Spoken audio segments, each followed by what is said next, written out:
नमस्कार। हमारे पॉडकास्ट में आप सभी का स्वागत है।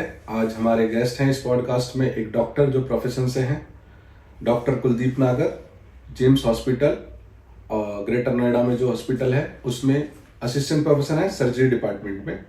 और इस पॉडकास्ट से हमारा उद्देश्य है कि डॉक्टर्स के बारे में जानना, डॉक्टर्स की लाइफ के बारे में जानना, उनकी लाइफ के क्या चैलेंजेस हैं और मेडिकल फील्ड पे चर्चा करना, करंट मेडिकल जो भी चीज़ें चल रही हैं उसमें कुछ जानकारी निकल के आए और कैसे डॉक्टर बनते हैं, बच्चों के लिए डॉक्टर कैसे बन सकते हैं, ये सारी चीज़ें और एक मेडिकल फील्ड को पूरा कवर करने के साथ साथ डॉक्टर कुलदीप नागर की जो भी जानकारी होंगी इस पॉडकास्ट में हम कोशिश करेंगे ज़्यादा से ज़्यादा अपनी ऑडियंस को इसके बारे में बता सके और ऑडियंस के जो मेडिकल फील्ड से क्वेश्चंस हो सकते हैं वो हम लेने की कोशिश करेंगे।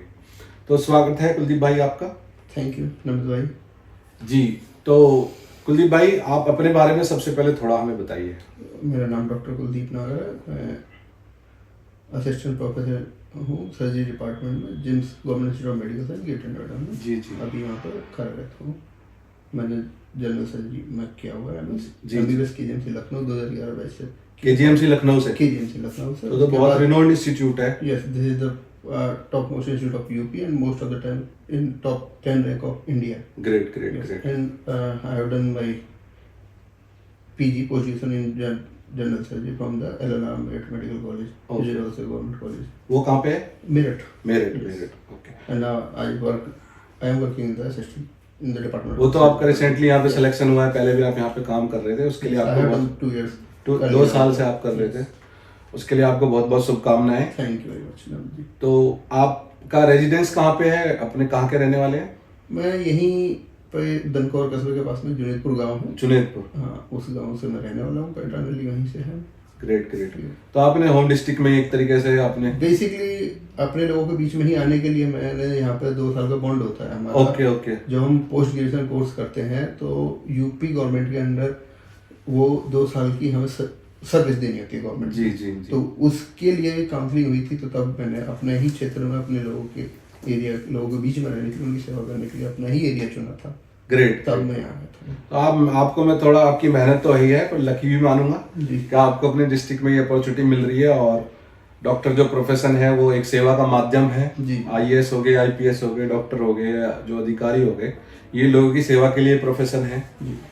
तो बहुत अच्छा लगा मुझे ये सब आपके बारे में जान के। तो आप अपनी डॉक्टर बनने का जो शुरुआत हुई, आपके मन में जो विचार आया वो कब से आया कि मैं डॉक्टर बनूंगा? देखिए, जब बचपन में हम खेलते थे तो पिताजी हमें एक ही बात पर डांटते थे। हमारे ताऊ जी के 3 बच्चे हैं जी। मेरे से बड़े जो हैं, ये सबसे बड़े वाले हैं डॉक्टर मनोज नागर जी। वो लगभग मेरे से 12 साल बड़े हैं। ओके। और वो तब तक सेलेक्ट हो चुके थे MBBS में। उन्होंने मेरठ से की है, LLR में मेरठ मेडिकल कॉलेज है, वहाँ से किया। तब कोई भी डांटते थे, वो कहते थे कि देखो वो तुम्हारे बड़े भैया डॉक्टर बन गए। तो हम भी वहीं से इंस्पिरेशन लेके ओके उनके थ्रू ही जहाँ से वो पढ़े हैं। 10th 12th उन्होंने की है। 10th मेरी राजेंद्र प्रसाद इंटर कॉलेज बिलासपुर से है। ओहो। गवर्नमेंट स्कूल है, यूपी बोर्ड का है। हाँ। 12th मेरी बहनलाल इंटर कॉलेज से है।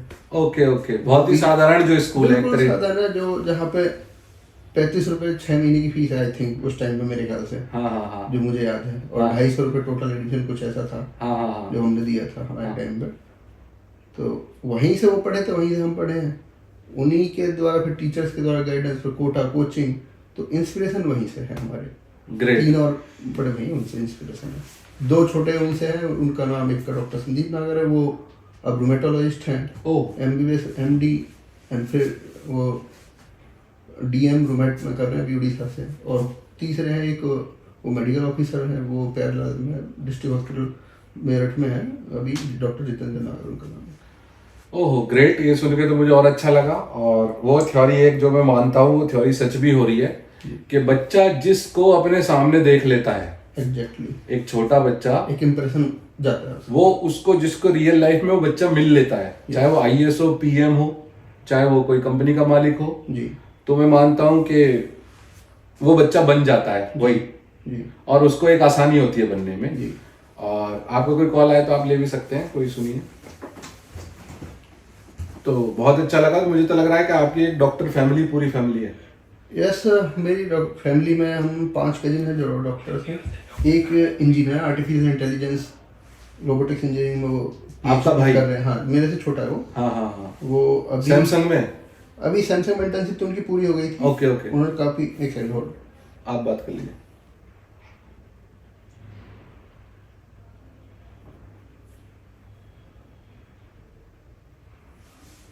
इसमें मैं यही बताऊंगा कि डॉक्टर्स प्रोफेशन जो होता है 24 घंटे ऑन कॉल होता है। पॉडकास्ट के बीच में भी इनको कभी भी कॉल आ सकता है और एक जिम्मेदारी इनकी है। किसी और प्रोफेशन में आप डिले कर सकते हैं, बट यहाँ पे लोगों की हेल्थ का सवाल होता है तो ये चीज़ें इग्नोर भी नहीं की जा सकती।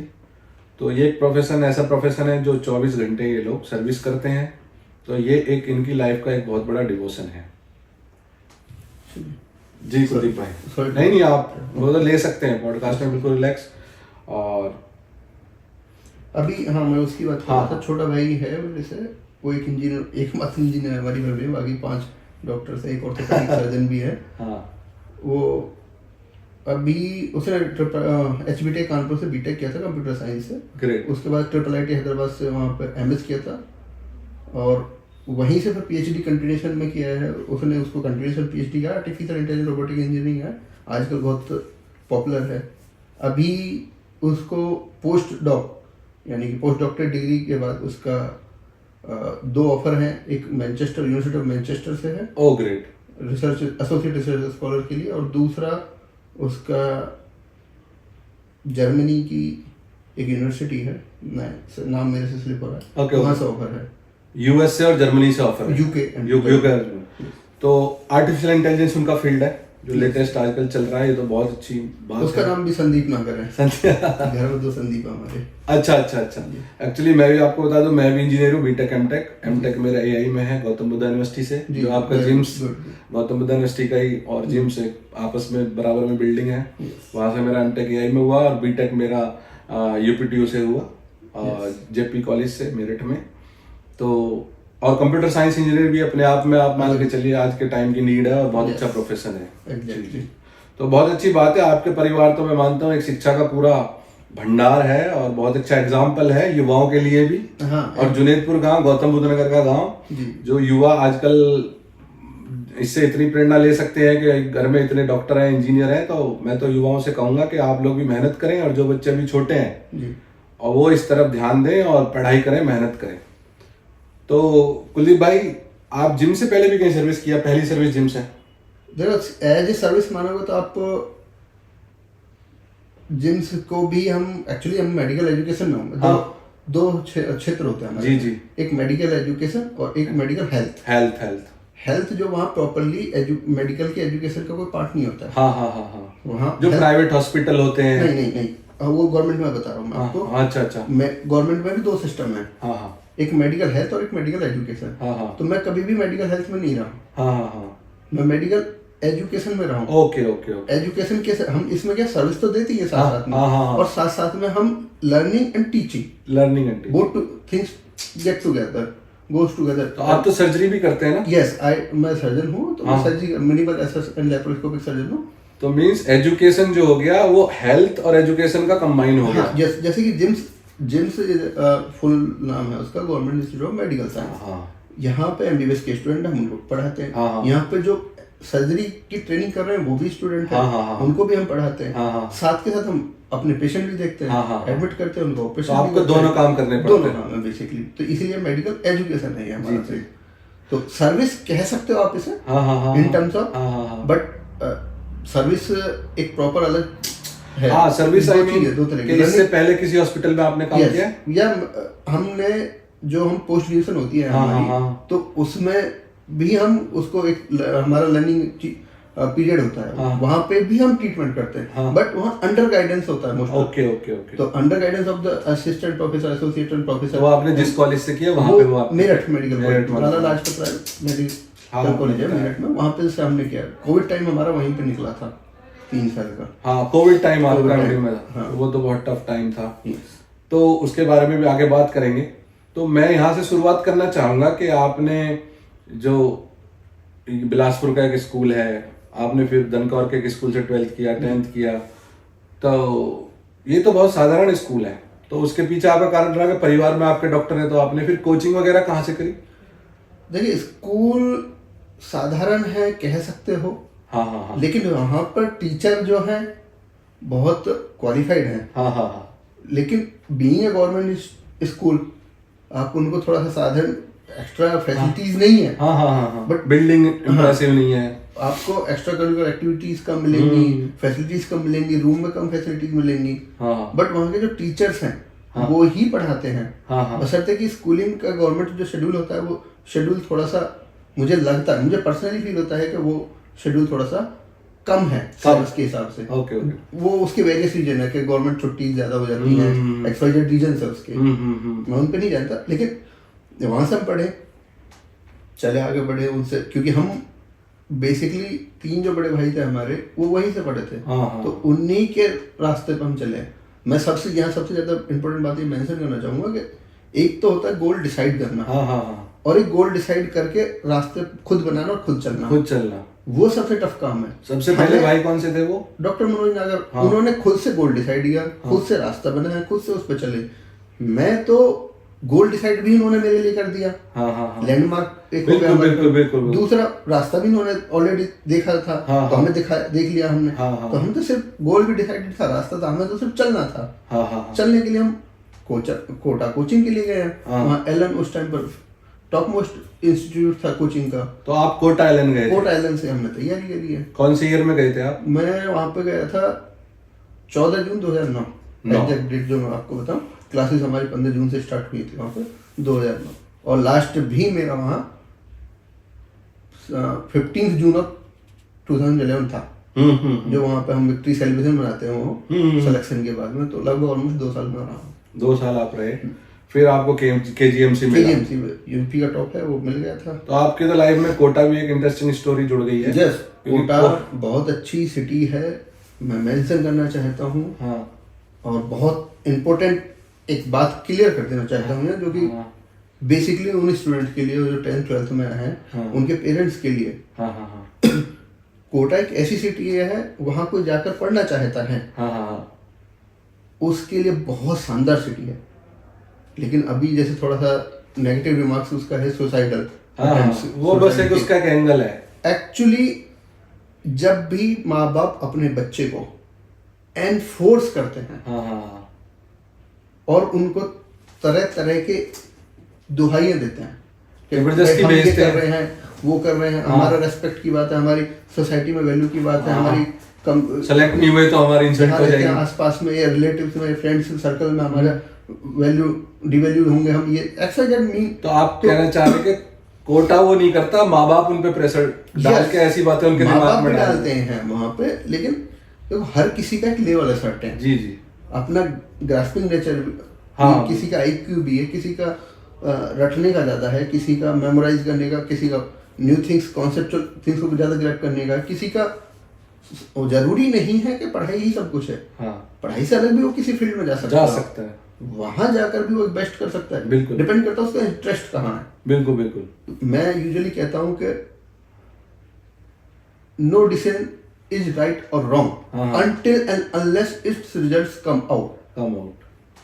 You should take a decision and do your hard work with the honesty, with the passion, and try to prove that it was a right decision. Yes. In my personal case, Learning. I can say when I choose the biology in the 11th class, my school teacher, my tuition teacher of 10th class used to say, अरे जंगजपुर के हो, हाँ doctor बन लेना, नहीं बनो doctor engineering ले लो, math अच्छा है तेरा। हाँ हाँ हम 2 बच्चे थे साथ में, मेरा एक और कजिन है, वो ऑर्थोपेडिक सर्जन है, हाँ हाँ डॉक्टर अमित नागर। हाँ हाँ हम दोनों से कहता था मैथ ले लीजिए, हाँ हाँ वो हम गुरुजी बोलते थे उनसे। हाँ तो लेकिन हमने जिद करके बायोलॉजी ली। बट मैं यार मेंशन करना चाहता हूँ, जिस दिन मैं 11th क्लास में पहली क्लास में गया बायोलॉजी की में, तो मुझे सेल क्या होता है, सेल मीन कोशिका, न्यूक्लियस क्या होता है, और इसकी रिसर्च किसने की 11th में पता चला। 11th में नहीं पता था। अच्छा, क्लास में हाँ।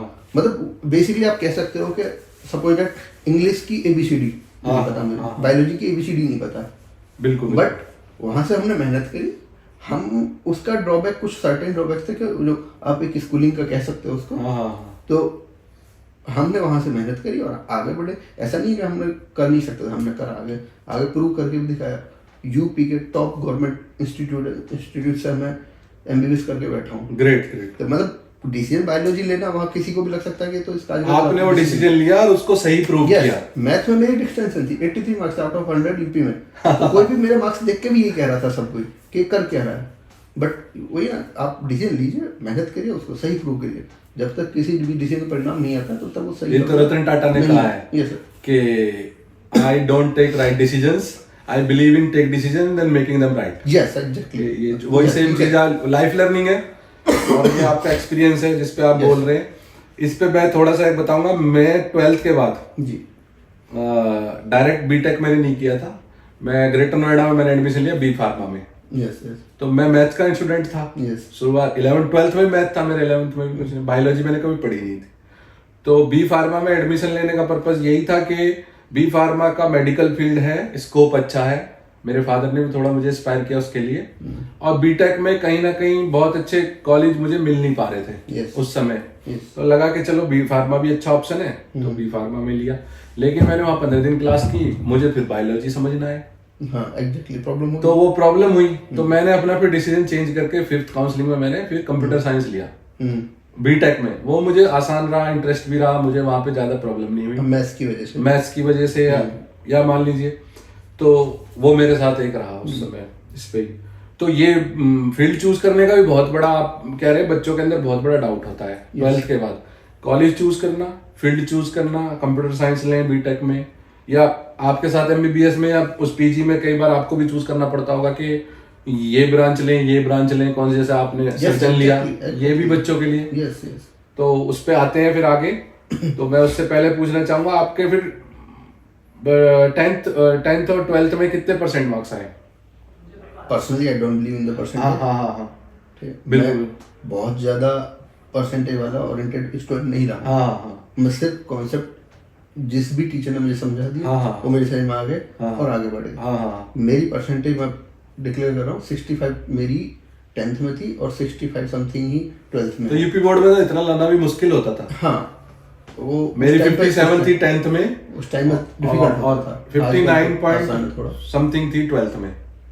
मतलब यूपी बोर्ड में 60% लाना एक बड़ी बात होती थी। कहने का Yes, मतलब अपने आप में थोड़ा सा वो मेरिटोरियस आ जाता है। हाँ, हाँ, हाँ, कह हाँ। सकते हो आप उसको। हाँ, हाँ, हाँ। But further I say that हाँ वो बिल्कुल सेम चीज मेरा भी कॉन्सेप्ट है। बीटेक में मेरी 65 थी, वहां से बढ़ने के बाद एमटेक में 7.8 सीजीपीए था, 7.7 7.8। बट परसेंटेज उतना मैटर भी नहीं करता, मेहनत उसके बाद मैटर करती है, मेहनत आप कितनी कर रहे हो। तो ये पूछने का कारण मैं क्वेश्चन में आपको बता दूं, उन बच्चों के लिए मैं पूछ रहा हूँ, उन माँ बाप के लिए मैं पूछ रहा हूँ कि बहुत हाई फाई परसेंटेज आपको नहीं चाहिए। ये मेरा क्वेश्चन पीछे पर्पस था। intention of the student should be there Yes, to yes. achieve whatever they are trying Yes, to yes. do. Yes, yes. That's the simple thing. Yes yes मेरी intention थी, मैं 2 साल एलन में एक भी absent नहीं है मेरी। हाँ हाँ ओ ग्रेट। वहाँ यूजुअली करते क्या है बच्चे, कार्ड आई कार्ड होता है वो पंच करते थे, किसी अपने साथ रूममेट वाले को दे दिया, पंच कर देता, अटेंडेंस घर पहुंच जाती थी, मोबाइल पे या डाटा सिस्टम में चलेगा, अटेंडेंस प्रेजेंट। मैं यूजुअली मैं पंच ही नहीं करता था। हाँ हाँ हाँ मेरे को बुलाया वहाँ पे हाँ। एडमिनिस्ट्रेशन ने, तो डॉक्टर परिजा सर थे वो, हाँ हाँ उन्होंने बोला कि तुम एब्सेंट हो, क्लास नहीं आ रहे हो। मैं कहा, मैं तो नहीं हूँ एब्सेंट। हाँ, उसका रीजन नहीं पंच करने का, वो लाइन लगती थी, लाइन लगती तो थी लाइन में मेरे 1-2 मिनट बर्बाद होते थे, मैं जो यूजुअली नहीं करता। और आपने मन में ऑनेस्ट थे, मैं ऑनेस्ट था, जिसके मन में डर होगा मैंने कहा ऑनेस्ट तुम आए, मैं सर मैं रिजल्ट देखिए आप, हाँ हाँ एब्सेंट मत देखिए, आप रिजल्ट देखिए। हाँ। नहीं रिजल्ट तो आपका अच्छा, हम तभी हम आपसे पूछ रहे हैं। मैं कहा तो फिर इट डजंट मैटर। हाँ। मैं सर कार्ड पंच नहीं करता मैं, हम कैसे मान लें नहीं करता पंच, हम तो ये मानेंगे नहीं आ रहे हो। हाँ मत मानो आप, नहीं हम आपके घर फोन गए, कर दो आप फोन, हाँ हाँ क्यों आपको कोई डर नहीं? मैं मुझे डर ही नहीं है। हाँ हाँ क्यों? मैं जिस काम के लिए आया वो काम मैं कर रहा हूँ। हाँ हाँ आप मेरा रिजल्ट देखिए। हाँ, हाँ। मैं वहाँ यूजुअली टॉप 100 में हमेशा रहता था। बिल्कुल बिल्कुल। जो वहाँ इंटरनल असेसमेंट टेस्ट होते हैं वो फिर बाई वीकली होता था वो, और most of the time top 20s में रहता था। तो फोन लगा दे, तुम्हारे पापा विश्वास कर लेंगे, बिल्कुल करेंगे, बिल्कुल करेंगे। हाँ, हाँ। अब वही बात है, जिस बच्चों का फोर्स करके भेज रहे हो, हाँ हाँ हाँ वो आपको शो करने के लिए मैं क्लास अटेंड कर रहा हूँ, वो किसी और साथ वाले से कार्ड पंच करा रहा है, पंच करा रहा है, मुझे जरूरत नहीं है। हाँ हाँ हाँ हाँ बट अल्टीमेटली लास्ट में उन्होंने मान लिया कि व्हाट एवर यू डू, आपका रिजल्ट अच्छा है। Yes that's it. तो इसमें तो मैं आ कहूँगा आपके माँ बाप का बहुत भरोसा था आप पे, यस एग्जैक्टली। वो कभी नहीं पूछ रहे आपसे।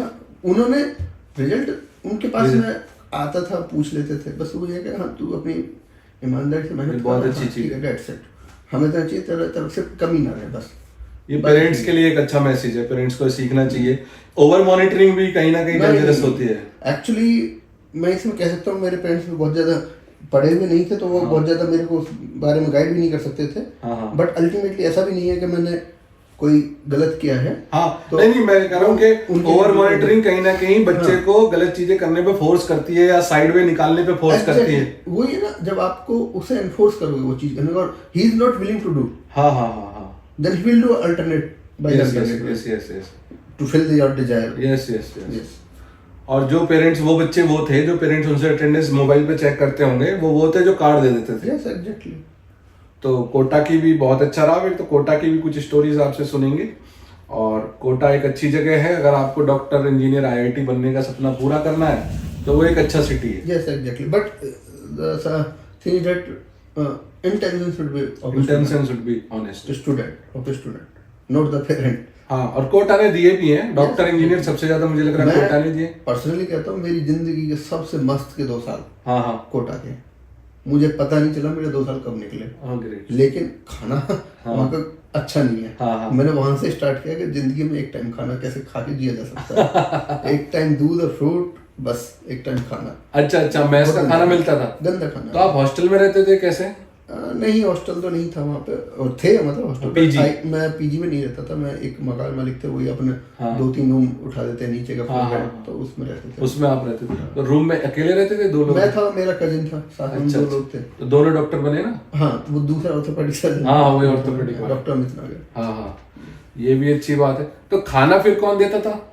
अगर खाना इनिशियली तो वहाँ मेस थी, बट वो बहुत गंदा था। फिर लास्ट में हमने वहाँ पे जो मकान मालिक था उनसे रिक्वेस्ट करी कि सर अब आप ही दे दो हमें, अपने बच्चों के साथ में जो भी लेना पैसे ले लेना, एक टाइम का खाना आप हमें दे दो।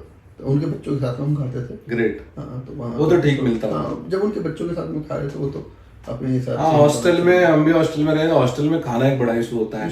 कई बार खाने का मन नहीं करता, देखते हैं क्या बनाने, ओवर ऑयली है, साफ सफाई का कोई वो नहीं है, सब तरह की मैस वगैरह में ऐसा होता है। तो इसमें है।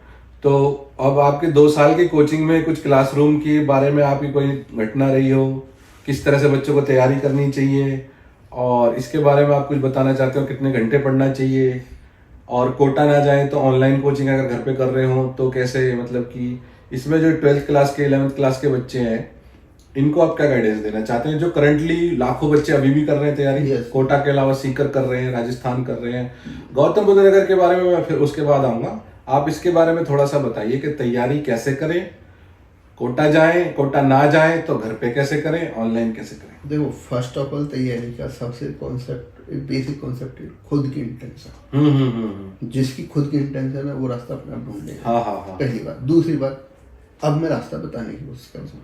कोटा जा रहे हैं, एलन बेस्ट है, हमारे टाइम पे बेस्ट था, और आज भी जहाँ तक मेरे को अपडेट है वो medical education, medical competitive exams के लिए बेस्ट है। ठीक है, स्टिल और इंडिया का सबसे बड़ा इंस्टीट्यूट भी। Yes exactly.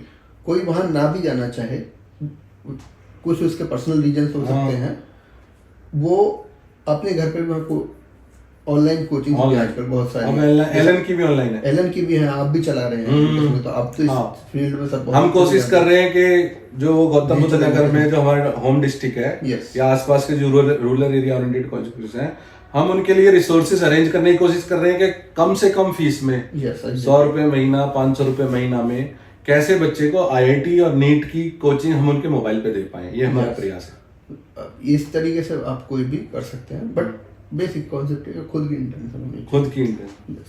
मेरे पास ऐसी 1-2 स्टोरी आई भी हैं, जो कुछ स्कूल के बच्चे हैं सलेमपुर गांव से, वो बच्चे लड़कियां हैं और वो सहारनपुर मेडिकल कॉलेज में घर से पढ़ के ही सिलेक्ट हुई हैं।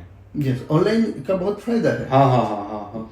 ये नेट जो ऑनलाइन अब आज की डेट में मोबाइल पे सब फैसिलिटी है, mobile is a blessing with Boons. हाँ। आप उसे सही इस्तेमाल करोगे तो बहुत अच्छा, बिल्कुल इजीली चीजें हो गई आपको। और आप वहीं दूसरी तरफ सोशल साइट्स मीडिया की तरफ चले जाइए आप, तो आपका टाइम कब बर्बाद होगा आपको पता भी नहीं चलेगा, और कब लाइफ बर्बाद हो जाएगी धीरे धीरे। यूजुअली जो यूथ ये एडोलसेंट एज के स्टूडेंट्स हैं उनका कब लाइफ डाइवर्ट हो जाएगी वो आपको पता वो मोबाइल उनका समय खा रहा है। Yes, exactly. तो सही यूज करना बहुत जरूरी है। उसके बाद आप एमबीएस में आपका एडमिशन हुआ। Yes. आपने नीट का एग्जाम दिया। हमारे टाइम पर नीट नहीं होता था, AIPMT I was selected in the first of all AFMC, arm force medical college. हाँ। वहाँ 125 बच्चे उस टाइम में सेलेक्ट करते थे बॉयज, 25 गर्ल्स सेलेक्ट करते थे। वहाँ प्रेशर था फैमिली की तरफ से वहाँ जाने के लिए। बट कहाँ पे? I didn't choose Pune Pune में हो तो, but I didn't choose due to certain there is 5 year bond, service bond उसके बाद। Yes, exactly. To complete after the completion of the MBBS. But I was thinking something else, not doing the job for the just after the MBBS. I was already focused for the specialization. Post graduation. Yes. So I didn't choose. मतलब 5 साल post graduation भी नहीं कर सकते वहाँ पे। You have to pay the bond. 5 साल वहाँ आपको देना है। Yes. PG 5 साल बाद करो। Yes, exactly. They were, ऐसा नहीं है वो बॉन्ड भी वहाँ पोस्ट लेफ्टिनेंट की पोस्ट देते हैं वो। लेफ्टिनेंट की। हाँ, वो अच्छी जॉब है, ऐसा नहीं है, बट मैं तुरंत नहीं करना चाह रहा। हाँ। बट अल्टीमेटली ये कि मेरे को यहाँ पर ही रहना है, बाहर तो मैंने बाहर वहाँ से AIPMT से मैंने 530 रैंक थी मेरी AI रैंक उस टाइम पे जनरल, और UPCPMT से मैंने ये कॉलेज उठाया था KGMC 73 कुछ ऐसी रैंक थी मेरी उस टाइम पर। ओके। CPMT होता था, अब नहीं होता CPMT, अब तो ये नीट हो गया सब 2013-14 के बाद में। तो आपकी पूरे यूपी में 73 रैंक थी? यस। Okay, great. शायद डिस्ट्रिक्ट में 1 रही होगी, डिस्ट्रिक्ट में 1 या 2 रही होगी उस टाइम पे। गौतम बुद्ध नगर से तो वैसे ही मुझे लग रहा है बहुत कम बच्चे क्वालिफाई कर पाते हैं। आपका क्या इस पे? बट अब उस टाइम पे तो I think 3 or 4 students were there in the CPMT in 2011. Clear करना तो मुश्किल है ही, ये तो नो डाउट। बट मुझे लग रहा है यहाँ के बच्चे सरकारी जॉब इनकी तरफ ज्यादा मोटिवेटेड हैं, और ये IIT नीट की तरफ तो गौतम बुद्ध नगर में मुझे नहीं लग रहा बहुत बड़ा कुछ एनवायरनमेंट है जैसे राजस्थान वगैरह में है। गौतम बुद्ध नगर और राजस्थान की अगर आप तुलना करेंगे रूरल एरिया की, तो मैं कहना चाहूँगा राजस्थान का बेटर है। हाँ। अपने यहाँ का कम है, क्योंकि राजस्थान का तो बच्चा 9वीं क्लास से कोचिंग लेना शुरू कर देता है। राजस्थान वाले बच्चों को जैसे कहा गाइडेंस और एनवायरनमेंट है। दूसरा यहाँ पर अब आप आ जाओ अर्बन एरिया का, अर्बन एरियाज में अभी ये हो चुका है सेट के मेडिकल और इंजीनियरिंग के अलावा भी कुछ होता है।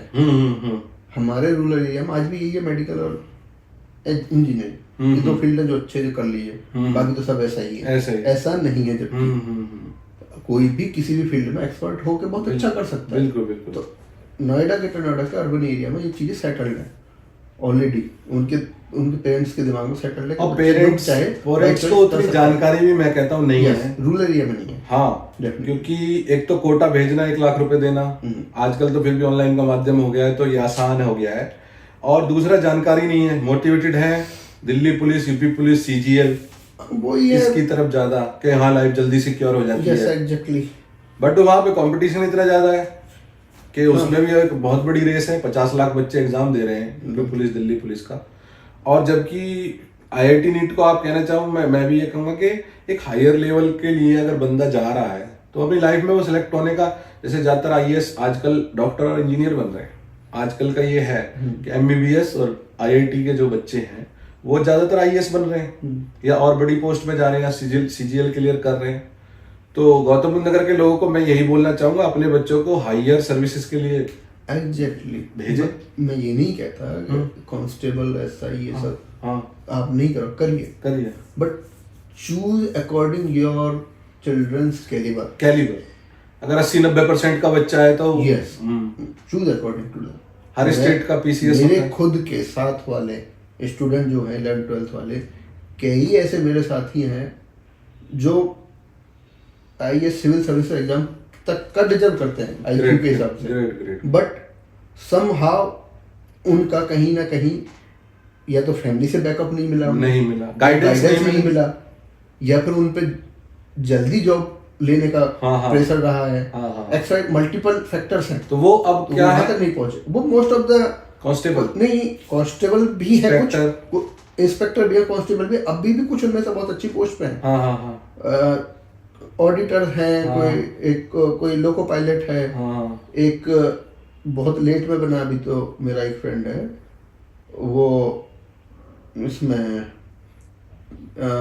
ये पीपीएस, ये हाँ। वो संदीप भाटिया एक दलेगढ़ का। अच्छा अच्छा अच्छा।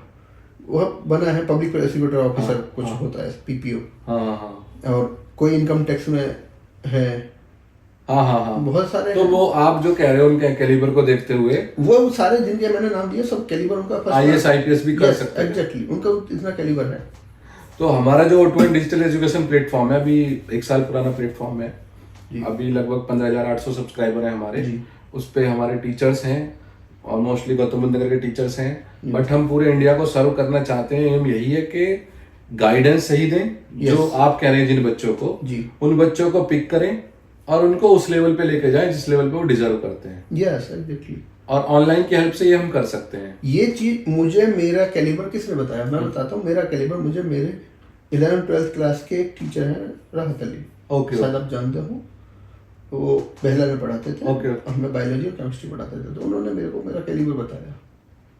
ठीक है, वो उन्होंने डायरेक्टली नहीं बोला मेरे से, बट ट्यूशन के टाइम पे मल्टीपल पार्ट्स में उन्होंने कोई चीज, आज कुछ बोल दी, आज कुछ बोल दी, कल कुछ बोल दी, बट उन्होंने एहसास करा दिया कि you have calibre okay and you should go to Kota only and only. हाँ हाँ हाँ तो मैंने तब जिद पकड़ी थी मैं कोटा जाऊंगा, तब ओके। मैं गया हूँ कोटा। अदरवाइज मेरे पेरेंट्स चाह रहे कि पहले बीएससी कर ले, हाँ हाँ हाँ वेटनरी कर ले, हाँ हाँ हाँ। ये डेंटल का ले ले। वो डिसीजन आप नहीं लेते तो वो फर्स्ट अटेम्प्ट में मेरी रैंक ऐसी थी कि मेरे को एमबीबीएस नहीं मिल रहा था। हाँ हाँ हाँ हाँ। ठीक है, बीडीएस ले ले, मैंने कहा नहीं करना है तो एमबीबीएस करनी है, नहीं तो छोड़ दूंगा पढ़ना। तो उस तरीके से अब वही चीज है ना कि फैमिली भी तो आइडेंटिफाई करे कैलिबर क्या है, बिल्कुल बिल्कुल, और सपोर्ट करे। सपोर्ट कर, क्योंकि बच्चे के तो फाइनेंशियली तो डिसीजन कुछ होते Yes, नहीं है, होते फीस नहीं। कहाँ से लाए, और घर वालों को अगर सपोर्ट मिल जाए तो बच्चे की डबल पावर हो जाती है। Yes exactly. तो इसमें फिर आपका एमबीबीएस में एडमिशन हो गया, तो एमबीबीएस की जर्नी के बारे में कुछ हाईलाइट बताइए, केजीएमसी की लाइफ एमबीबीएस कैसे? यानी केजीएमसी भैया स्वर्ग है। हाँ हाँ हाँ। बहुत मस्त जगह है, हाँ, हाँ। अच्छी जगह है, बहुत अच्छा इंस्टीट्यूट। स्वर्ग उनके लिए है जो मेहनत कर सकते हैं। डेफिनेटली। आप कुछ तो फेल भी हो जाते होंगे। होते हैं, वो तो कोई मेडिकल में कोई ऐसा कोई नहीं है, हाँ बट केजीएमसी में बहुत फेल होते हैं, वो हाँ। पास भी हो जाते हैं। पास केजीएमसी में बिना फेल हुए पास होना बहुत मुश्किल है। है। पूरा एमबीबीएस में वो आप तो भी जानते हो, बीटेक में बीटेक में भी बैक लगती है। कोई बड़ी चीज नहीं है हाँ। कि एक पर्टिकुलर स्टेज पे एक पेपर आपका फ्यूचर डिसाइड नहीं करता है। वो तो बिल्कुल बिल्कुल डेफिनेट सी बात है, कोई और पर्टिकुलरली इंटरव्यू तो बिल्कुल नहीं करता। ईयर बैक वगैरह कुछ ऐसी होती ईयर है। बैग भी लगती है वहाँ। हाँ हाँ। वो यूपी के सारे कॉलेजेस से सबसे ज्यादा वही लगती हैं, केजीएमसी। केजीएमसी नहीं।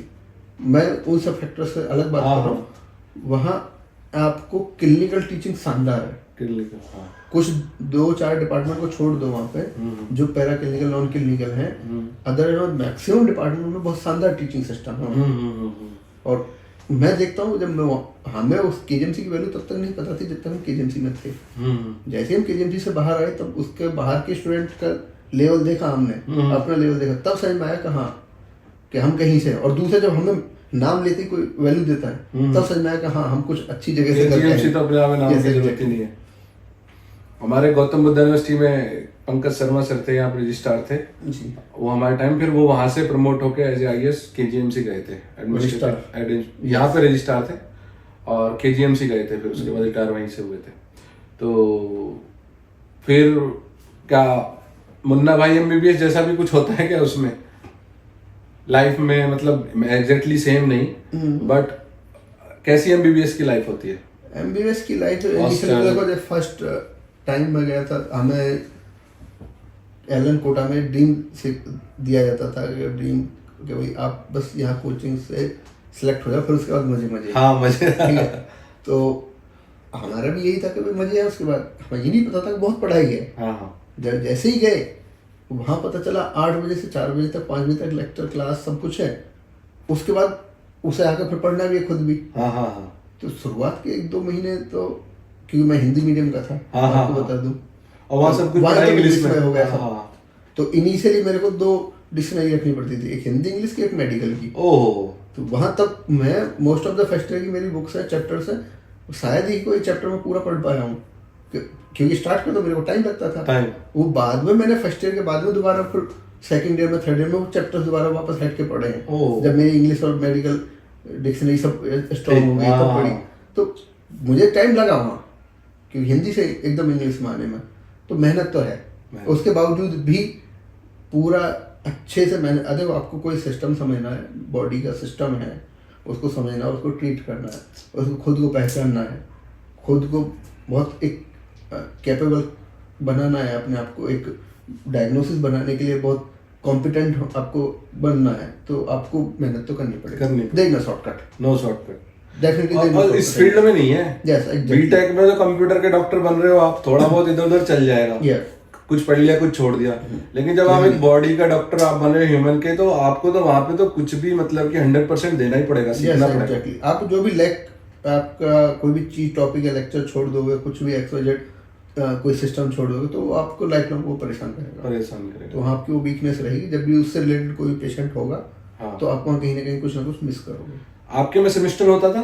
हमारे में सेमेस्टर नहीं था, हमारे में प्रॉफ होते थे, professional.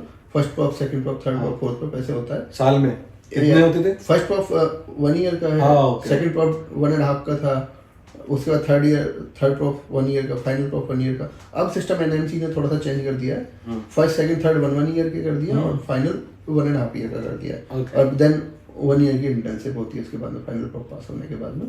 Okay.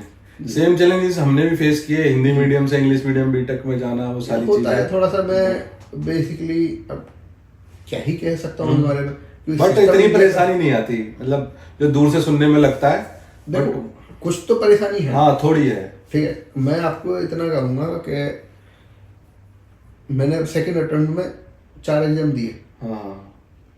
AFMC, AAPMT, CPMT और AMU।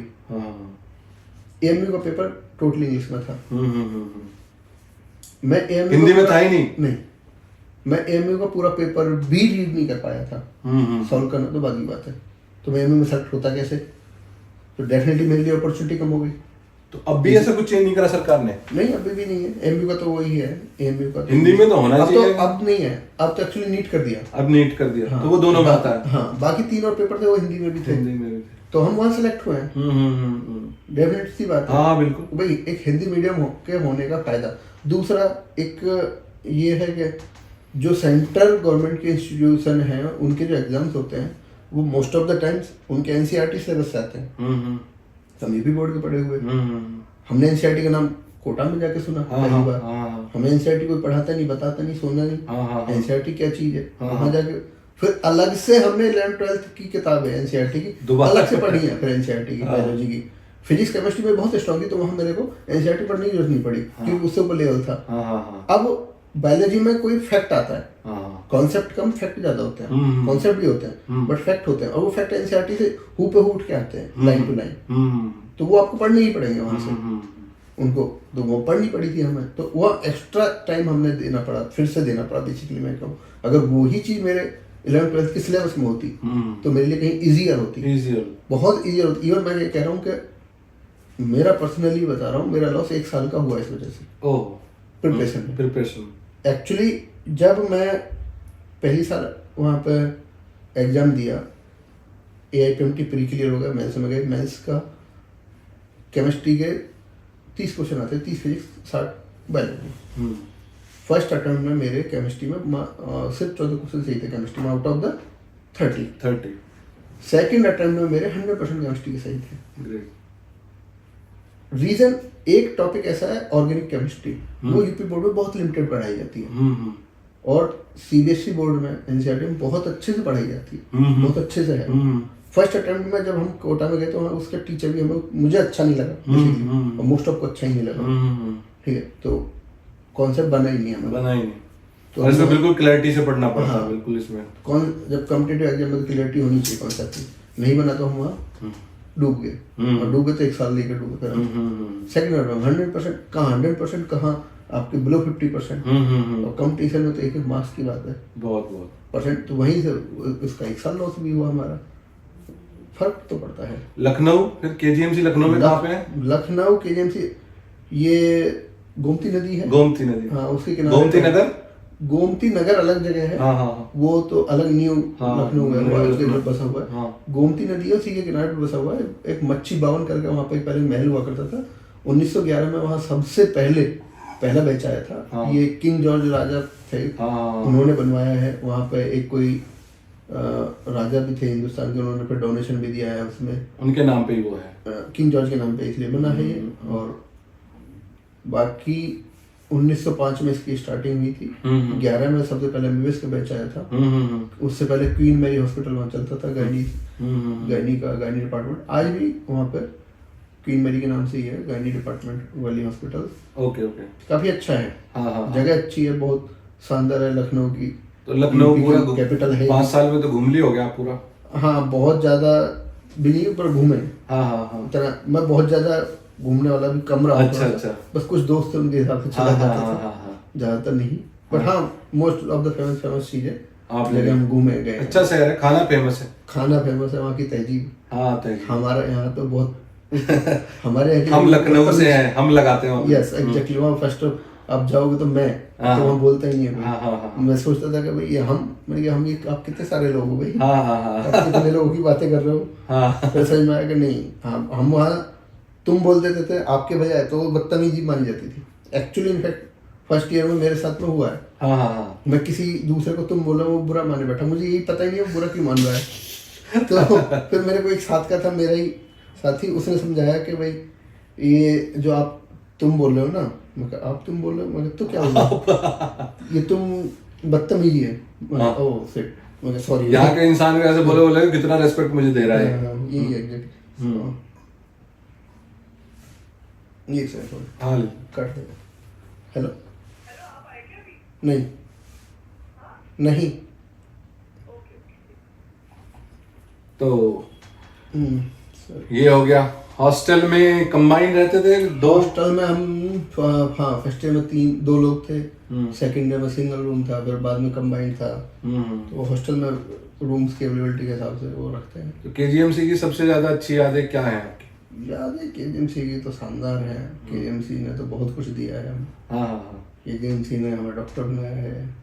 मेरी लाइफ पार्टनर भी वहीं से मिली है। अच्छा, आपकी वहां से लव मैरिज है? या लव कम वाले नहीं कह सकते हो। अच्छा अच्छा अच्छा। लव ही मान लीजिए। हाँ हाँ हाँ। तो साथ में ही थी वो, डेंटल में थी वो हमारी। अच्छा अच्छा। डॉक्टर आकांक्षा पवार, ग्रेट ग्रेट। सहारनपुर की हैं। अच्छा। वो भी पीए चंडीगढ़ से एमडीएस किया उन्होंने, 3rd रैंक थी उसकी ग्रेट पीए चंडीगढ़ में। ग्रेट। पीडोडोंटिक्स है वो। हाँ हाँ हाँ।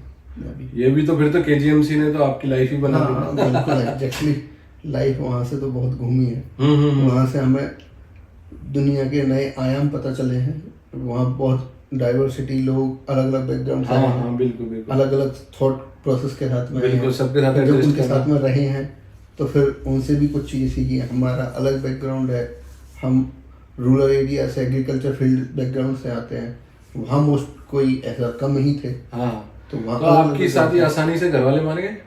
बताने में तो डर लगा होगा शुरू में? नहीं भाई, उसकी एक अलग जर्नी है। आसानी से तो कुछ भी नहीं हुआ। अच्छा अच्छा। हाँ, पर ठीक है, चलो उसको बाद में कभी बात करेंगे।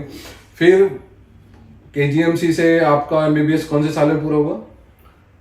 मेरा 2016 में एमबीबीएस वहाँ से पूरा हुआ। 17 में इंटर्नशिप कंप्लीट हो गया। Okay okay. वहाँ पे 1 साल का इंटर्नशिप था। फिर उसके बाद हम 2 साल और फिर पीजी की तैयारी करी है। फिर उसके बाद 2019 में LLR मेड से एमएस। पीजी की आपने तैयारी करी, वो कहाँ रह के की?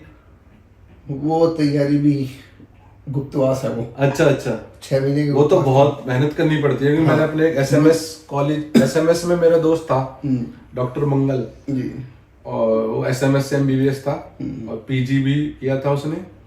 और उसको मैं देखता था तो पीजी की तो बहुत मेहनत से तैयारी होती है। इनफैक्ट मुझे यूजी की तैयारी नहीं लगी कभी। हाँ अच्छा अच्छा। क्योंकि वहाँ कॉन्सेप्चुअल चीजें ज्यादा थी और 12th क्लास और ये सब।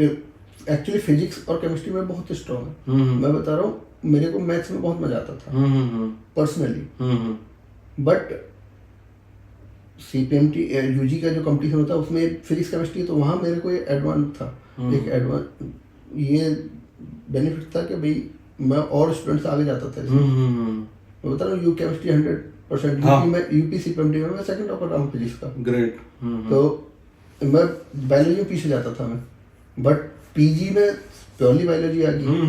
वहाँ कुछ चीजें कॉन्सेप्ट की भी हैं, बट जब नीट हो गया तो वो वहाँ पैटर्न थोड़ा सा ऐसा आ गया रटने वाला, फैक्ट बेस्ड Fact आ based, गया। हाँ। तो वहाँ मेरे को बहुत ज़्यादा प्रॉब्लम हुई, स्ट्रगल, क्योंकि मेरा लर्न किसी चीज़ को मेमोराइज करना बहुत लंबे समय तक हाँ। मेरे लिए थोड़ा डिफिकल्ट था, कॉन्सेप्ट को समझना ज़्यादा आसान था। तो पीजी का कॉन्सेप्ट को याद नहीं रखना पड़ता, जैसे मैथमेटिक्स हो गया। एग्जैक्टली। हाँ। पीजी में तो मैं फिर 6 महीने पे तो बिल्कुल अंडरग्राउंड रहा हूँ। हाँ। तो मेरे घर वालों को नहीं पता मैं कहाँ था। और फिर आपकी शादी कौन से साल में हुई? शादी तो मैंने 2020 में की थी, अच्छा। 27 नवंबर। 20 वो पीजी सिलेक्शन हो गया तो सब चीज़ें सॉर्ट आउट हो गई सॉर्ट हैं। आउट होने लगी। तब सबको लगा कि हाँ भाई अब हाँ। ठीक है, तो अब हो जाएगा। तो आपकी तो बहुत इंटरेस्टिंग स्टोरी है। और वहां से आने के बाद फिर आप जिम्स में कब आए? जिम्स में भी कहानी ऐसी है कुछ। मैं 2009 में गया था, 14 जून को। हाँ। वापस फिर आया हूँ मैं 29 अगस्त 2022। हाँ। मैं वापस अपने इस होम टाउन में कह सकता हूँ हाँ। आया हूँ। जब इस दिन काउंसलिंग हो रही थी 13 साल में। हाँ, काउंसलिंग हो रही थी। काउंसलिंग के टाइम पे ऑन द अर्ली मॉर्निंग हमारे पापा जी ने कॉल किया। मेरा प्लान नहीं था आने का। मेरा प्लान था कहीं और सहारनपुर की तरफ जाने का। तो भाई अब तो घर आ जाओ, बहुत दिन हो गए, बहुत साल हो गए, अब जब यहाँ मिल जाएगा तो यही का। मैं कहा मिल तो जाएगा।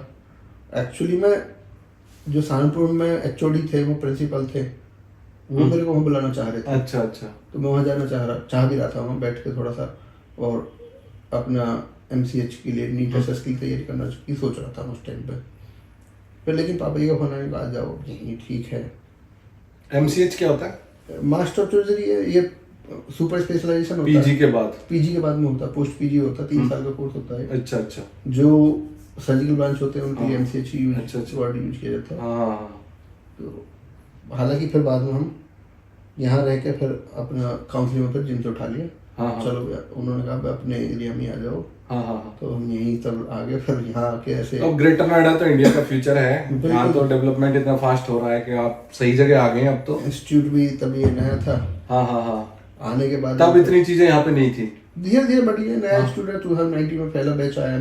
हाँ। और हम आए स्टेब्लिश कॉलेजों से पढ़ गए जहाँ सब चीजें बिल्कुल।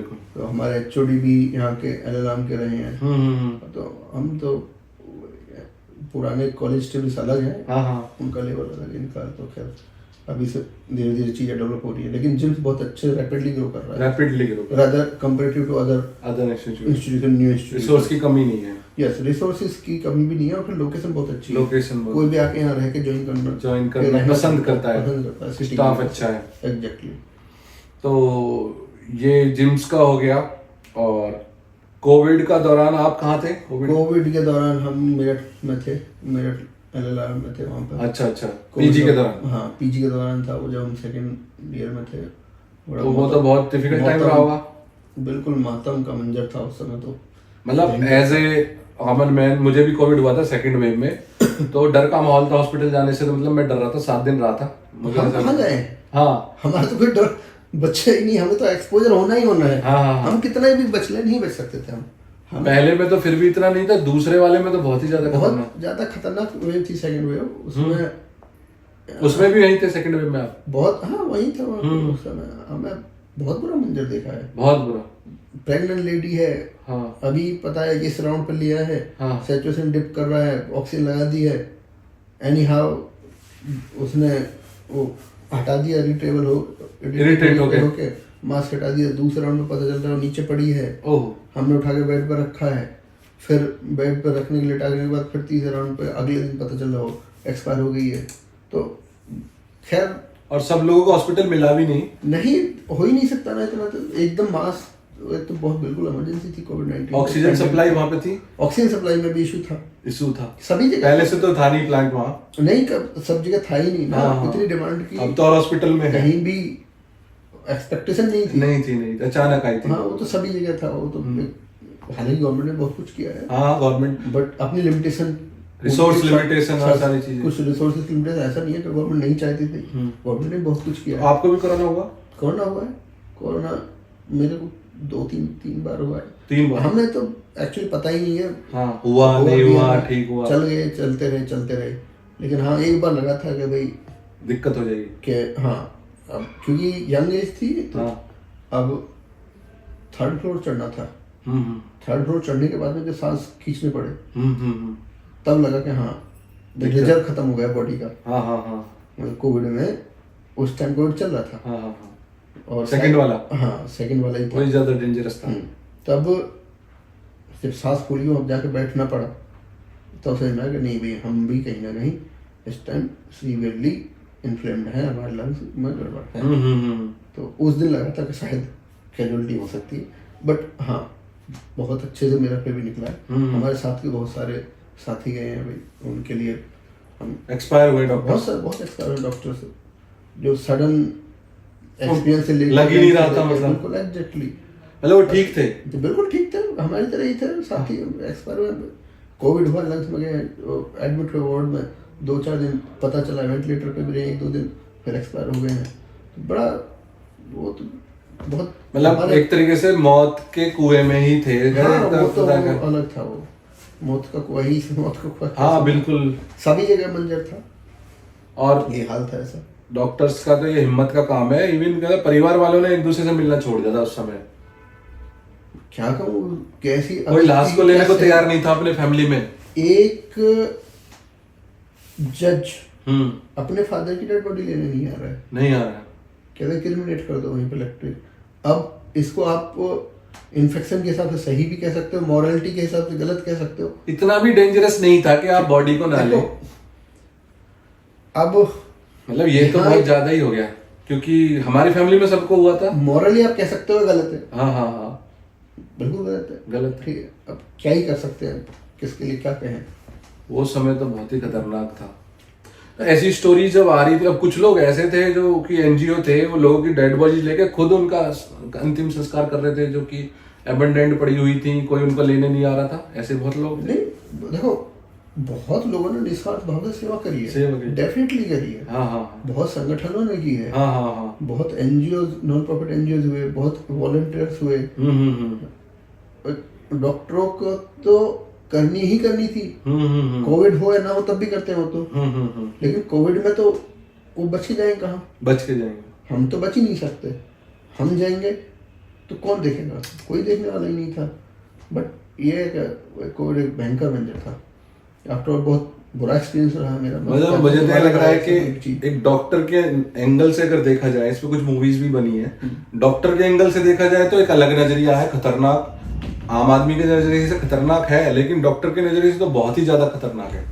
एक्चुअली मैं ज्यादा खतरनाक इसलिए मान रहा हूँ इसको कि यहाँ अनएक्सपेक्टेड था। हाँ। जो भी स्टेबल है, हाँ। वो बंदा आज स्टेबल है, पता लगा कल कोविड इन्फेक्ट हुआ और 5-7 दिन में एक्सपायर हो गया। हाँ हाँ हाँ। ट्रीटमेंट अवेलेबल लिमिटेड है। हाँ हाँ। पहले से नॉन डिसीज है नहीं। हाँ हाँ। तो जिसका हमें पहले से प्रीसेट प्रोग्रेस भी पता हो। एक हमारा होता है डिसीज का प्रोग्रेस है कोर्स, तो इसका अनएक्सपेक्टेड था। अनएक्सपेक्टेड। आपको सिर्फ बुखार हो रहा है, मुझे सिर्फ गला खराब, थोड़ा सा जुकाम हुआ, हल्का सा फीवर हुआ, खत्म हो गया। किसी को बहुत ज्यादा DIC, डिसमिनेंट इंटरवेंट्रल कोगुलेशन भी हुआ है, किसी को लंग्स में पूरे कंजेशन हुए, लंग्स फेल हुआ, किसी को MI हुआ, हार्ट अटैक हुए। तो वो उसका रेस्पॉन्स भी पर्सन टू पर्सन वेरी किया, पर्सन टू पर्सन, सबकी बॉडी अलग है। हाँ, एक तरीके से आप ये कह सकते हो कि ये हाइपर सेंसिटिविटी टाइप की रिएक्शन रही है कोरोना वायरस से। तो वो हर पर्सन के लिए अलग अलग है। तो डॉक्टर्स कैसे डिसीजन ले पाते थे? इंस्टेंट डिसीजन लेना था, बहुत मुश्किल हो जाता होगा। दवाइयाँ और जो भी दवाइयाँ थी, हमने वहाँ पे मल्टीपल ट्रायल्स भी चले हैं। कुछ दवाइयाँ, एक एंटीवायरल ड्रग भी आई थी, कितनी इफेक्टिव है अल्टीमेटली फिर उस पर भी स्टडी हुई है। और एंटी हेलमंथिक ड्रग भी थी, आइवरमेक्टिन, बहुत इम्यूनिटी बढ़ाने, इम्यूनिटी बूस्टर सब चले हैं। हाँ हाँ हाँ। विटामिन C, ये सब चीज़ें चली हैं, कोशिशें करी गई हैं, प्लाज्मा थेरेपी की गई है। प्लाज्मा थेरेपी, एंटीबॉडी ऑलरेडी किसी की दूसरी बॉडी में बनी है, वो ट्रांसफ्यूज की गई है। इवन ये सिचुएशन आ गई थी कि कुछ सांसदों को भी हॉस्पिटल में जगह नहीं थी भारत में। मैं आपको क्या कहूँ, सांसद से छोड़े, मैंने CMO हाँ, CMO जो जिले के हेल्थ सिस्टम का मालिक है, हाँ हाँ हाँ, वो ही हमसे रिक्वेस्ट कर रहे हैं कि बेड कैसे भी करके, कुछ भी करके कराइए। ओह, अब हम क्या करें, अब नहीं है तो नहीं है, वेट कर रहे हैं कि भाई पेशेंट को हटा नहीं सकते जो पहले से क्यों हटा admit है। देंगे भाई, किसी को भी नहीं ऐसा, जीने का सबको अधिकार है, जो है जब तक जिंदा है तब तक तो रखेंगे, जैसे एक्सपायर हुआ तो बेड तुम्हें मिल जाएगा, तुम बराबर में हो, जमीन पर फर्श पे लेटे ऑक्सीजन सिलेंडर लगाए हुए ऐसे भी सिचुएशन थी। ऐसे नहीं है ये, गवर्नमेंट क्या प्राइवेट में भी नहीं है, प्राइवेट में भी बेड्स नहीं रहे हैं। आप किसी भी हॉस्पिटल में देख लो, उससे वो तो बहुत भयंकर मंदिर था, वो कह नहीं सकते, वो मास कैजुअलिटी टाइप की एक तरीके से। मैं भी सीरियस था, मेरे बराबर बेड वाले एक्सपायर हुए हैं। 7 डेज था, मैं 9th फ्लोर पे था हॉस्पिटल में।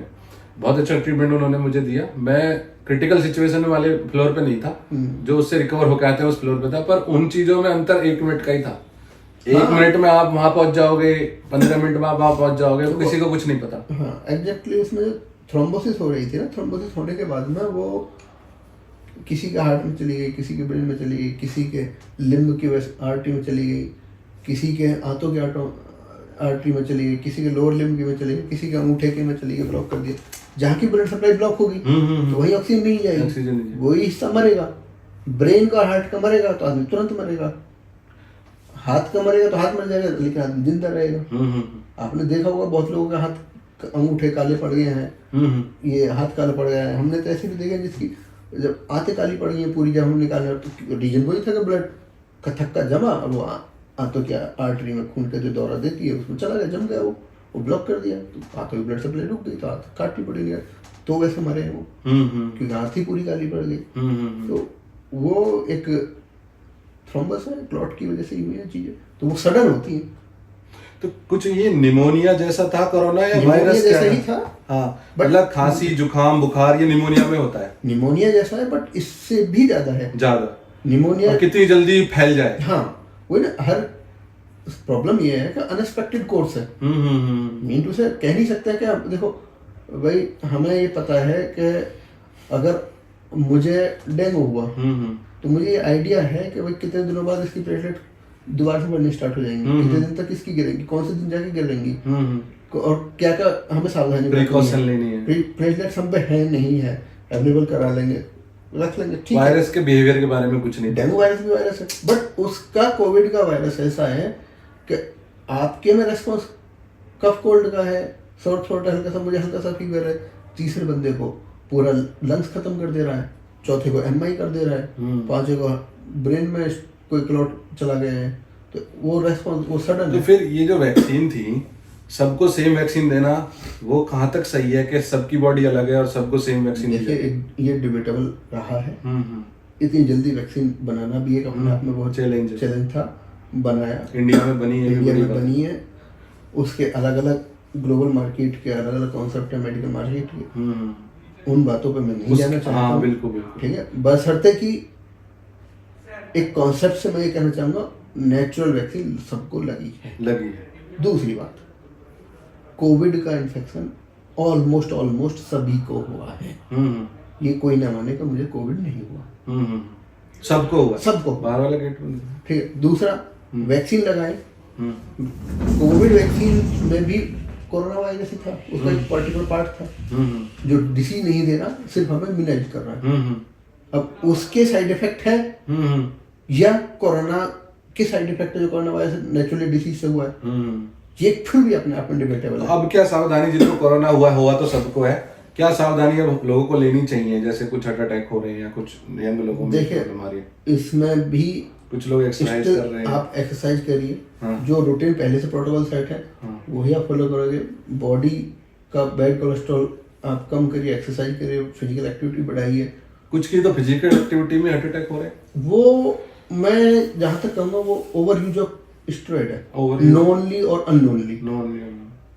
Usually most of the people get weight gainer type substance, either in the form of powder, capsule or extracted anabolic steroid indirectly दे। तो इसमें सप्लीमेंट आता है और एक स्टेरॉइड आता है, तो सप्लीमेंट किस तरह से? देखिए, आप एक सिंपल सी चीज मानिए कि मार्केटिंग है, मैं मार्केट कर रहा हूँ, मेरा सप्लीमेंट में स्टेरॉइड नहीं है, बट है मुझे उस सप्लीमेंट से चाहिए भी जल्दी बॉडी बनी हुई, तो नेचुरल प्रोटीन से तो होगी नहीं वो। तो वे प्रोटीन में भी खतरनाक हो सकता है। मैं कह रहा हूँ नेचुरल प्रोटीन से तो उतना जल्दी नहीं होगा। हाँ हाँ हाँ। वो यही सब मैंने इसलिए इस्तेमाल किया, नॉनली अननोनली। नॉन कुछ तो जानते हुए खा रहे हैं स्टेरॉइड है, हाँ हाँ। कुछ मार्केटिंग ऐसी कि हमारे में स्टेरॉइड है, बट स्टिल मैं ये कहूँगा उनमें है। नहीं, मैं तो इस पे क्लियर पूछना चाहता हूँ आपसे। मैं भी नहीं यूज करिए, मैं भी एक्सरसाइज करता हूँ, नहीं मैं यूज करिए। वे प्रोटीन लेता हूँ या आइसोलेट प्रोटीन लेता हूँ। आप नेचुरल लीजिए, नेचुरल। लेकिन नेचुरल से इतना मिल नहीं सकता। आप एग प्रोटीन लीजिए, एग प्रोटीन। अगर आप वेजिटेरियन, हाँ, नॉन वेजिटेरियन हो तो एग प्रोटीन लीजिए आप। हाँ। फिर भी आप जैसे नॉन वेज खाते हैं तो आप उनकी खाने में भी फूड चेन के द्वारा भी स्टेरॉइड आ रहा है। हाँ हाँ हाँ, फूड चेन के द्वारा भी ये पोल्ट्री फार्मिंग में वहाँ यूज हो रहा है, बिल्कुल सही बात तो है। वो फूड चेन के द्वारा। बट ये जो बड़ी कंपनीज हैं, वैसे मैं नाम लेता हूँ, बहुत बड़ी कंपनीज है, एम्बलेज है और ये रेप्यूटेड कंपनीज हैं। तो ये क्लेम करती हैं कि हमारा ठीक है, टेस्ट में भी ठीक है, गवर्नमेंट से टेस्ट होता है कोई। हो सकता है। मतलब वो ये कह रहे हैं कि हमारे सप्लीमेंट जैसे कि विटामिन डी, विटामिन B12 और मल्टी विटामिन, इनके बारे में क्या बोलेंगे आप? बस मल्टीविटामिन तो ऑलरेडी आप उसमें कोई स्टेरॉइड तो है नहीं, स्टेरॉइड नहीं है, वो तो मल्टीविटामिन इस तरह के वो सप्लीमेंट में ही आ गए। इनके लिए कोई लाइसेंस भी नहीं चाहिए बेचने के लिए। नहीं, ऐसा नहीं है। पर्टिकुलर आप कोई फॉर्मुलेशन कॉम्बिनेशन बनाओगे हाँ, तो उसका आपको ड्रग कंट्रोल ऑफ इंडिया से तो लाइसेंस लेना ही पड़ेगा। हाँ। ठीक है, वो एक अलग उसका। और जैसे मेडिकल स्टोर के लिए एक डिग्री चाहिए, ये सब चाहिए, वो सप्लीमेंट शॉप के लिए नहीं चाहिए। सप्लीमेंट के लिए तो ये स्टोर हेल्थ कार्ड वगैरह के खुले हुए एफडीआई से हैं, छोटे मोटे अप्रूवल होते हैं, जल्दी मिल जाते हैं। अब वो क्या कह सकते हैं उनके बारे में? जैसे फार्मेटिस्ट होता है, हाँ। फार्मेटिस्ट दवाई देने के लिए फार्मेटिस्ट चाहिए, फार्मासिस्ट डी फार्मा चाहिए, चाहिए उसको। ठीक है। लेकिन सप्लीमेंट की शॉप पे कोई बंदा है तो उसको डी फार्मा नहीं चाहिए, वो ड्रग में नहीं आया ना। हाँ। तो वो सप्लीमेंट वो अलग देख के परख के अच्छी कंपनी के या कुछ सेलेक्टेड लेने ले चाहिए। सकते हो, बिल्कुल। हाँ, तो ये हो गया। फिर आगे अब कुछ और टॉपिक में कवर करते हुए हम आगे आते हैं कि आप गवर्नमेंट हॉस्पिटल में हैं जी। जिम्स हॉस्पिटल है, गवर्नमेंट हॉस्पिटल इंडिया में काफी अच्छा हॉस्पिटल है, एम्स है। अब तो करंटली जो गवर्नमेंट है नए 17, 18, 20 एम्स नए बना रहे हैं, बना भी दिए हैं बहुत। पहले एम्स दिल्ली में एक ही था, बट गवर्नमेंट हॉस्पिटल तो बहुत लिमिटेड है। वहाँ मरीज भी आप देखते होंगे जिम्स में कितनी लाइन लगी रहती है, किसका टेस्ट होगा, किसकी कम नंबर आएगा। और प्राइवेट हॉस्पिटल्स में जो ये लूट मची हुई है, और डॉक्टर प्रोफेशन तो एक बहुत नोबल प्रोफेशन है, भगवान के बराबर इसका दर्जा है, जैसे गुरु का दर्जा हो गया डॉक्टर का। या जो मैंने पर्सनली फील किया अभी तक कि डॉक्टर से बड़ी सेवा कोई कर नहीं रहा है जी। भाई टीचर तो शिक्षा दे रहा है, आपके जीवन को बना रहा है, बहुत अच्छी बात है। लेकिन वहां ऐसा कुछ नहीं है कि अगर आपने शिक्षा नहीं ली तो आप मर जाओगे। लेकिन डॉक्टर का क्या है कि आपको छोटी बीमारी होगी तो डॉक्टर का वो आपकी लाइफ सेविंग कर रहा है। और जो आपका शेड्यूल है, मैं देख रहा हूँ पॉडकास्ट के ड्यूरिंग भी कि आपके कॉल्स आ रहे हैं, आप 24 घंटे ऑन कॉल हो, तो फैमिली के लिए कितना टाइम आप निकाल पाते हैं? क्या चैलेंजेस एक डॉक्टर की लाइफ में आते हैं? देखो, एक सिंपल सी बात है, एक हॉस्पिटल और एक हॉस्पिटलिटी है। जी जी। एक गवर्नमेंट प्राइवेट का अंतर है। जी जी। इंडिया में गवर्नमेंट सिस्टम में, most of the government system में कॉम्पिटेंट डॉक्टर बैठे हैं, अच्छे डॉक्टर बैठे हैं, अच्छे डॉक्टर बैठे हैं, सिलेक्शन के बाद आते हैं प्रॉपर। दूसरा, प्राइवेट में जाते हैं आदमी, वो हॉस्पिटल तो चाहिए उसे, हाँ। उसे हॉस्पिटलिटी भी चाहिए, हाँ हाँ, उसे रिसोर्सेज चाहिए अदर देन मेडिकल, डॉक्टर को, हॉस्पिटल, पेशेंट को। तो उसलिए उसका एक्सपेंसेस ऑलरेडी ज्यादा होना है, खर्चा प्राइवेट हॉस्पिटल्स का चलाने का ज्यादा है। हाँ, रनिंग कॉस्ट हॉस्पिटल की भी ज्यादा है, तो अल्टीमेटली पेशेंट से ली जाएगी। दूसरी बात, most of the corporate hospitals are not belonging to the doctors. They are belonging They to are businessmen. Yes, they are belonging to businessmen, and doctors are they are just Employees. They are working their duties. Hmm. Even I will say that if in a patient of surgery, if one patient is admitted and operated for gallbladder, doctor will get in a corporate hospital only 10 to maximum 15% of bill. A surgeon. Yeah. Who had done the total bill का? Yes. जो government में bill आएगा private में आएगा। Private का मैं बात कर रहा हूँ, कॉर्पोरेट हॉस्पिटल का। तो आप एक आसानी से कह देना कि डॉक्टर लूट रहे हैं। मतलब टोटल बिल का जो एक्सपेंडिचर डॉक्टर पे लग रहा है 20% है वो मैक्सिमम है। हाँ, मैं कह रहा हूँ मैक्सिमम ऑफ डॉक्टर को जो पेड किया जा रहा है उसमें से 80% हॉस्पिटल को जा रहा है। हॉस्पिटल और वेरियस हॉस्पिटैलिटी। हाँ, तो आप उन चीजों में कॉर्पोरेटिज्म है। कॉर्पोरेटिज्म में, जहाँ कॉर्पोरेटिज्म लाओगे आप, कैपिटलिज्म में, कैपिटलिज्म आएगा। आएगा तो वो तो जाहिर सी बात है अपनी उसी सिद्धांत पर काम करेंगे। उनको बेनिफिट होगा तो उसे रन करेंगे, नहीं करेंगे तो बंद कर देंगे। बिल्कुल बिल्कुल। तो नहीं, रन करने का भी ठीक है एक लेवल तक का, लेकिन वो तो फिर क्या हो रहा है, उनकी तो इनकम इतनी ग्रो कर रही है कि वो तो हजारों करोड़ का एम्पायर उन्होंने बना लिया है, बड़े बड़े हॉस्पिटल, इसीलिए तो उसकी कोई लिमिट होनी चाहिए। इसीलिए तो वो रन कर रहे हैं। हाँ हाँ हाँ हाँ, वो इसलिए तो इसमें पैसा लगा रहे हैं। हाँ हाँ हाँ, स्टिल इंडिया में ट्रीटमेंट बहुत सस्ता है। हाँ स्टिल हाँ, इस चीज को डेवलप्ड हाईलाइट कंट्री से करें। आप देखोगे, आप कंपेयर करोगे, इंडिया में एक मेडिकल टूरिज्म नाम की कॉन्सेप्ट है। चल रहा है, बाहर से लोग आते हैं, घूमते हैं, अपना इलाज कराते हैं और चले जाते हैं। चले जाते, क्योंकि अच्छा इलाज मिलता है। उन्हें वहां से सारा सस्ता बैठता है। सपोर्टेड वो 1 महीने आए यहाँ पे, कोई एक भी अपनी पर्टिकुलर बीमारी थी, उसकी सर्जरी का पूरा ट्रीटमेंट कराए, 1 महीने में सर्जरी में रहे, घूमे फिरे, खाए पिए, रहे, स्टे किए, वहां अपने घर रहते हुए भी वो बीमारी का इलाज कराते, तो उससे सस्ते में सब यहाँ निपट के चले गए। और सस्ते के साथ अच्छा भी तो है। कॉर्पोरेट एग्जैक्टली, ऐसा नहीं है कि कॉम्पिटेंट सस्ता है, है। हाँ हाँ कॉम्पिटेंट है यहाँ पे। हाँ, हाँ। Competency much better than the developed countries also on the medical professional basis. तो आप रिलेटिवली बातें करोगे तो वो अलग चीज है, डेवलप्ड और यहाँ की कंट्री। हाँ, गवर्नमेंट सिस्टम से आप कंपेयर करोगे प्राइवेट को, तो मैं तो कहता हूँ कंपेयर करना ही नहीं चाहिए। अब पैसे का चलो देखा जाए, लेकिन ये जो होता है कि बहुत सारे ऐसे केस आते हैं, जबरदस्ती ऑपरेशन कर दिया, उसका ऑपरेशन ही नहीं होना था, उसमें वो भी कैपिटलिज्म है। मैं ये एथिक्स है, एथिक्स, आपके कितने मॉरल वैल्यूज हैं। हम्म, सब सिस्टम में आम लोग ही हैं, हाँ हम लोग ही लोगों में से कुछ डॉक्टर बनते हैं। हाँ, सबके एथिक्स क्या क्या है, वो कैसे करते हैं, वो उन तक बिलोंग करते हैं। सारे ऐसे नहीं हैं। सारे ऐसे नहीं है। अब जाहिर सी बात है, कुछ लोग तो यहाँ भी गंदे होंगे, बिल्कुल। तो अब उनके बेस पर सबको एक जैसा कहना भी सही नहीं है। बिल्कुल बिल्कुल। दूसरा, आपने गवर्नमेंट सिस्टम की बात की, भीड़ है। देखिए, आपको कुछ ना कुछ तो देना पड़ेगा। आप एक आम पेशेंट हो, आम नागरिक हो, पैसा नहीं है, समय दे हुए सरकारी में, जाहिर सी बात है वहाँ ज्यादा लंबी लाइन है तो लाइन में लगना होता है। बिल्कुल बिल्कुल। क्योंकि वहाँ कोई सिस्टम नहीं है, इंटरनेट। दूसरा, आपके पास पैसा है, समय नहीं है, तो आप प्राइवेट में जाओ, कॉर्पोरेट में जाओगे। आपको बैठे बैठे फैसिलिटी चाहिए तो कॉर्पोरेट में जाओगे। खुद से जाके करना है, यूजुअली गवर्नमेंट में पेशेंट परेशान इस बात से होता है, मुझे बैठे बैठे चीजें नहीं मिलती। मुझे इन्वेस्टिगेशन के लिए भी इस रूम में जाना है, उस रूम में जाना है, डेट आगे की मिलेगी, टेस्ट की डेट मिलेगी, सब शेड्यूल है वहाँ। सब जगह का अपने अपना है, वो वहाँ खुद जाना पड़ता है पेशेंट को। कॉर्पोरेट में एक जाके आप जगह बैठ जाइए, आपको उन सब चीजों को वो चार्ज लेंगे आपसे। बिल्कुल।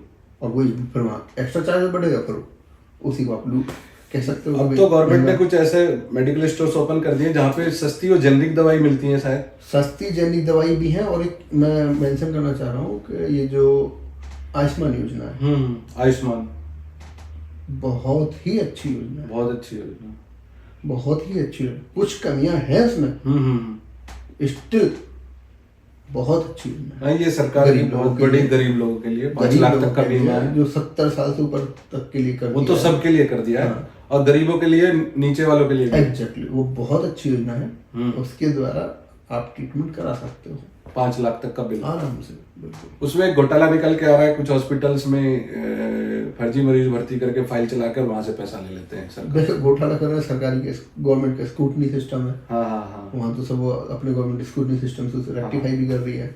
सरकार तो मतलब प्रयास कर रही है। प्रयास है। मैंने एक केस सुना है यूके में, जी। अगर किसी की हड्डी टूट गई है तो उसे हो सकता है 3 दिन बाद प्लास्टर मिले। डॉक्टर्स की अवेलेबिलिटी कम है या लाइनअप है, क्या है, या मतलब कनाडा वगैरह में एकदम से मतलब आपको डॉक्टर इजीली अवेलेबल नहीं है, इजीली अवेलेबल है वहाँ, या महंगा है, कॉस्टली है। कॉस्टली है। वो most of the people are always insured ये by the insurance companies. If you are not insured, then the treatment, to get the treatment is going to be hell to you. That's why I say that India is still much better in that aspect. Government- But ultimately, India is also going to be on the same way of these countries in future. In future. तो आयुष्मान योजना को register करना चाहिए तो क्या process है उसका? There are certain guidelines. Online हो सकता है? ऑनलाइन है, आप नियर बाई हॉस्पिटल्स में भी जा सकते हैं, जिम्स में आ सकते हैं आप, जिम्स में आ सकते जिम्स में आ सकते हैं। वहाँ पे आपके जो फॉर्मेलिटीज़ हैं, राशन कार्ड है, आपकी एज का आधार कार्ड है, पैन कार्ड है, हैं। उन चीज़ों के लिए लेके आ सकते हैं। आप एलिजिबल हैं तो आपको रजिस्ट्रेशन होगा, अपना कार्ड भी मिल जाएगा और इंस्टेंटली बन रहा है। कुछ कार्ड बन रहे हैं, हमने खुद बनवाए हैं। जब हमारे पास में जैसे वहाँ पेशेंट आता है, पता होता गरीब है और आयुष्मान कार्ड के लिए एलिजिबल है, हमें उसको ट्रीटमेंट देना है, तो अगर एलिजिबल है तो हम उसको बना देते हैं उसी टाइम पे। तो ऐसा गवर्नमेंट हॉस्पिटल में इतना खर्चा आएगा कि आयुष्मान कार्ड की जरूरत पड़ जाती है? हाँ, 1 लाख रुपए तक बिल आ जाता है? जिम्स में क्या है सर, कुछ चीज़ों का चार्जेस है। चार्जेस देखिए, हो सकता है हाँ 1000 रुपये आपके लिए या मेरे लिए कुछ भी नहीं है, हाँ किसी के लिए 100 रुपये भी बहुत ज़्यादा हाँ मुश्किल है। मतलब किसी के पास 1000 रुपए भी नहीं है तो उसके लिए आयुष्मान कार्ड चाहिए। ठीक है, कई पेशेंट ऐसे होते हैं जिसको भाई 50 रुपए की इनके साथ बुकलेट बनती है, रजिस्ट्रेशन का होता है। कोई कुछ इन्वेस्टिगेशन जाते हैं तो एक रूटीन कोई सर्जरी के लिए इन्वेस्टिगेशन तो 1000-1200 रुपये का इन्वेस्टिगेशन हो जाते हैं वो। कुछ सर्जरी का चार्जेस तो 1000 रुपये चार्जेस है OT का, तो उनके लिए वो भी ज़्यादा है। तो उनके लिए फिर आयुष्मान है वहाँ पे। आयुष्मान अगर उनके वो रजिस्टर्ड हैं ऑलरेडी या फिर एलिजिबल हैं तो उनको रजिस्टर्ड करा के आयुष्मान के थ्रू वहाँ से सर्जरी होती है उनकी। तो एक डॉक्टर इस सब करते हुए, इतनी सर्विस करते हुए 24 घंटे ऑनलाइन रहता है, ऑन कॉल रहता है, रात में भी फोन आ जाते हैं? देखिए, रात का कोई ऐसा घंटा नहीं है हाँ। जहाँ फोन ना है, फोन ना है। रात का कोई ऐसा टाइम नहीं है जहाँ हमने इलाज नहीं किया है। हाँ। हम अपनी ट्रेनिंग के टाइम पे मेरठ में इतना तक रहा है कि 1.5-2 महीने लगातार सिर्फ 1-1.5-2 घंटे 3 घंटे 2 घंटे 3 घंटे सो के काम किया, सिर्फ इतना। और हम ऑलमोस्ट ये मान लिए कि उस टाइम पर हम सोते हुए भी नींद में काम कर रहे हैं। 36 घंटे 48 घंटे लगातार कोई भी चीज काम करना, वो तो हमारे लिए कोई बड़ी बात नहीं है। तो आज की डेट में भी स्टिल ये है कि आपको हमको ऑन कॉल जैसे रहना होता है, तो ऑन कॉल में हम कभी भी कॉल आ सकती है इमरजेंसी में, जब ऑन कॉल है तो किसी भी टाइम में। जी तो कुलदीप भाई, इसके बाद मैं पूछना चाहूंगा कि जब इतनी हेक्टिक जॉब है तो मतलब मैं तो ये मानूंगा कि एक इंसान के जो लाइफ का वर्थ होता है, आपकी लाइफ वर्थ है क्योंकि आप लोगों की सेवा कर रहे हो और अपना एक त्याग करके सेवा कर रहे हो, ठीक है। तो आप फैमिली, पर्सनल लाइफ, घूमना फिरना भी होता है, बच्चों के लिए टाइम, ये सब चीजें आपकी कितनी इसमें इनसे मतलब कि डिस्टर्ब होती हैं, नुकसान होता है? देखिए, इन आप सभी के पास में 24 घंटे हैं। जी जी डेफिनेट सी बात है। जी जी ठीक है, कोई भी अगर मैं काम कर रहा हूँ एक्स्ट्रा तो उसके लिए कहीं ना कहीं उन्हीं 24 घंटे में से मुझे टाइम निकालना है। जी जी। तो डेफिनेट सी बात है, वो पर्सनल फैमिली का टाइम कट होगा। अब इतना है कि मेरे घर वाले मेरे अननेसेसरी कभी भी कॉल नहीं करते। अननेसेसरी मीनिंग टू से हाल चाल जानने के लिए भी कॉल नहीं करते हैं, क्यों? उन्हें पता है कि मोस्ट ऑफ द टाइम वो डॉक्टर की फैमिली में ट्रेंड है। हाँ, वो ट्रेंड हो चुके हैं। वो उन्हें पता है कि अगर काम है तो एक बार कॉल करेंगे, दोबारा कॉल नहीं आएगी। अगर इमरजेंसी है तभी दोबारा कॉल आएगी, और दोबारा कॉल आएगी मेरे पास में तो मैं भी इतना हूँ कि फिर मुझे पता है कि भाई मेरे को कहीं ना कहीं गड़बड़ है कुछ ना। तो ये चीज़ें फैमिली में ट्रेंड हो गई है।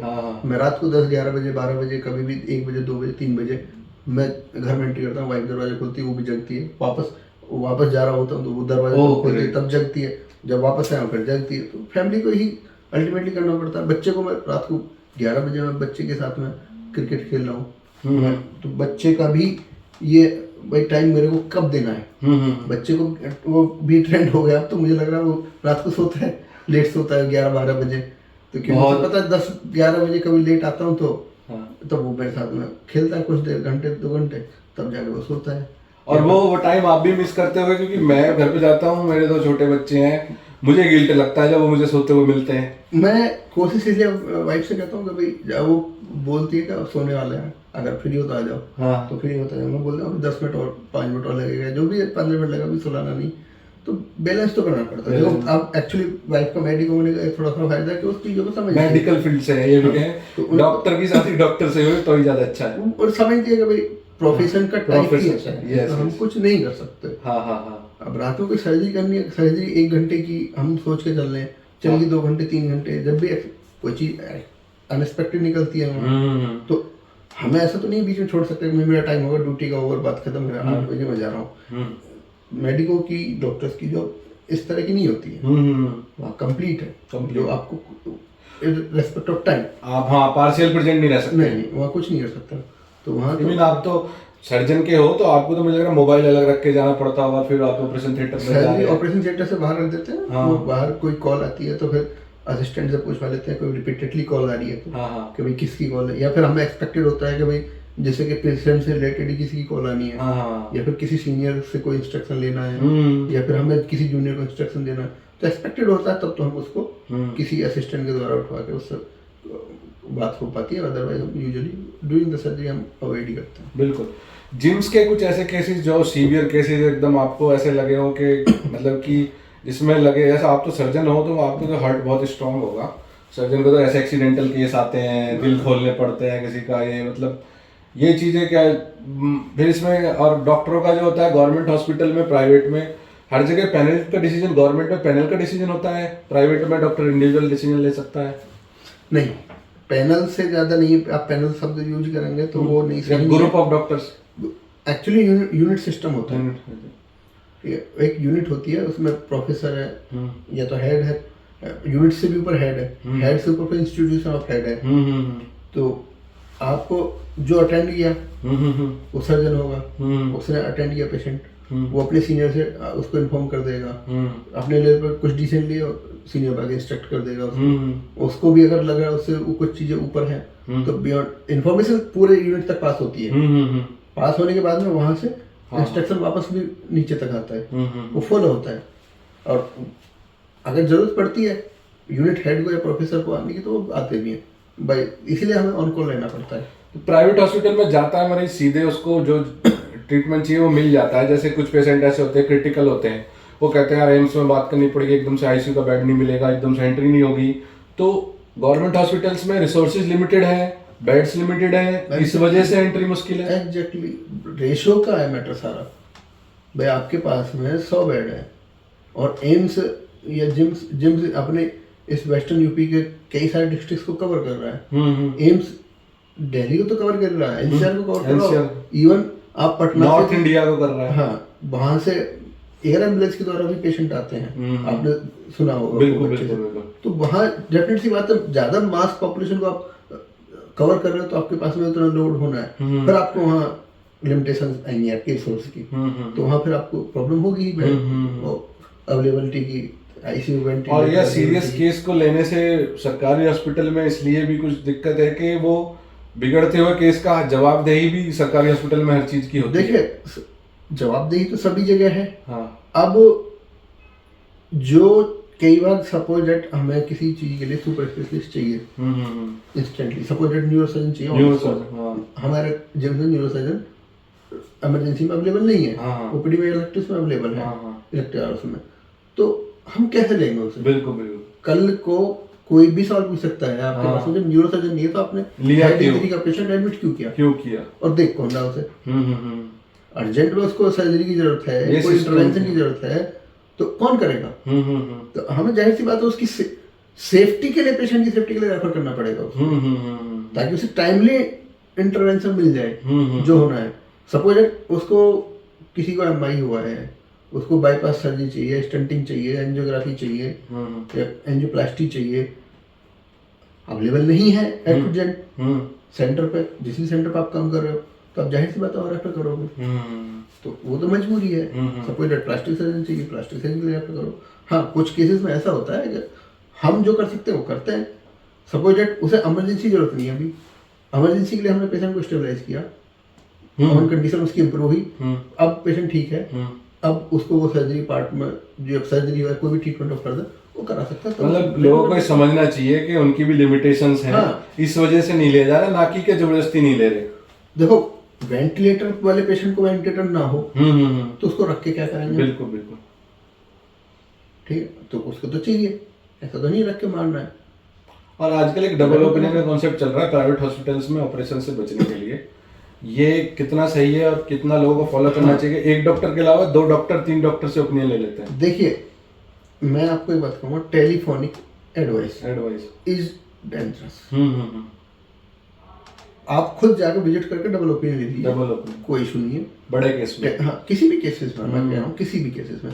टेलीफोनिक एडवाइस में क्या है, हमारे यहाँ के एजेंसी हम पढ़े हुए हैं, वहाँ सिखाया जाता है treat the patient, don't treat the investigation. Investigation telephonic advice में जो आप कंसल्टेशन लेते हैं उसमें क्या होता है, आप इन्वेस्टिगेशन भेजते हो यूजुअली, हाँ ऐसा है, ये पेशेंट है, ये ऐसा इन्वेस्टिगेशन। और most of the time patient doctor से बात नहीं कर रहा होता है, any third person is talking to doctor who even don't know the completely about the patient. ठीक, तो वहाँ हमारा पेशेंट को असेस करने का सिस्टम है, पहले हिस्ट्री टेकिंग है, फिर examination, then we need further investigation, then we do investigation. Investigation is the last part.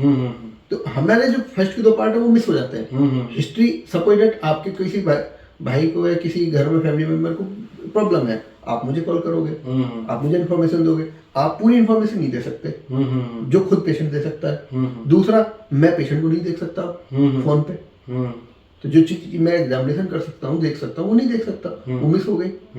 आप मुझे कोई इन्वेस्टिगेशन भेजोगे, अब वो इन्वेस्टिगेशन किस डिसीज के रिलेशन में बात कर रहे हैं, क्या कराया है, क्या सोच के किसने कराया है, तो वो मिस हो जाएगा सारा सिनेरियो, और फिर वो इनअप्रोप्रिएट हो जाएगा, और उसमें मैं एडवाइस दूं आपको, तो वो एडवाइस इनअप्रोप्रिएट होगी, और उस इनअप्रोप्रिएट एडवाइस में आपका पेशेंट सफर करेगा। आप सोचोगे या तो मैं से पा रहे हैं कौन मेरे को, अच्छा आपके पास कोई इशू नहीं है, आप तो देख लो मैं इन पे ना आ रहा हूँ। तो इसीलिए वो इनअप्रोप्रिएट एडवाइस होती है, फिर वहाँ पे पेशेंट सफर करता है। बिल्कुल। टेलीफोनिक एडवाइस से बचना चाहिए, ठीक है, हमेशा नहीं लेनी चाहिए। आप सेकंड ओपिनियन ले रहे हो तो खुद जाके खुद से किसी भी पर्सनल डॉक्टर को दिखाओ। अब कुछ इंसिडेंट ऐसे आए थे सोसाइटी में, किसी हॉस्पिटल में डॉक्टर को पीटने के, उस पर हड़ताल भी हुई थी, इसमें कानून बने कुछ ऐसे अभी कि लोग क्या करते हैं कि डॉक्टर से ट्रीटमेंट डिसाइड नहीं हुआ कि किसी पेशेंट की डेथ हो गई, वो तो डॉक्टर के हाथ में नहीं है, तो लोग अटैक करना शुरू कर देते हैं, जबकि डॉक्टर तो अपना सब कुछ छोड़ के उनके लिए काम कर रहे हैं। देखो, चीजें कहीं ना कहीं मिसकम्युनिकेशन या मिसअंडरस्टैंडिंग दोनों ही तरफ से, लोगों का रेस्पॉन्सिबल भी लोग नहीं है। कोई भी ये नहीं चाहता, कोई भी डॉक्टर कि मेरे से इलाज के पेशेंट खराब हो, पहली बात। दूसरी बात, हो सकता है 1% के लिए मैं मान लूं कि वो उस पर्टिकुलर पार्ट पे कहीं लैक कर रहा हो, बट इंटेंशनली लैक नहीं मिलेगा, ठीक है। तो आपको नहीं लग रहा है अच्छा, पेशेंट ने प्रूव नहीं कर रहा है, तो आप दूसरी जगह ले जा सकते हो, दिखा सकते हो, टाइमली ले सकते हो। इसलिए हम बार बार अपने पेशेंट को अपनी उसकी प्रोग्नोसिस स्थिति के बारे में बताते हैं। अब उससे उल्टा हो रहा है नुकसान, मैं आपको बताऊं कि जितने भी मिसबिहेविंग और फिजिकल असॉल्ट डॉक्टर्स पे बढ़ रहे हैं, उससे क्या कर रहे हैं, कोई भी सीरियस पेशेंट को लेने से मना करता है। वो चाहता है कि मुझे आफत नहीं चाहिए।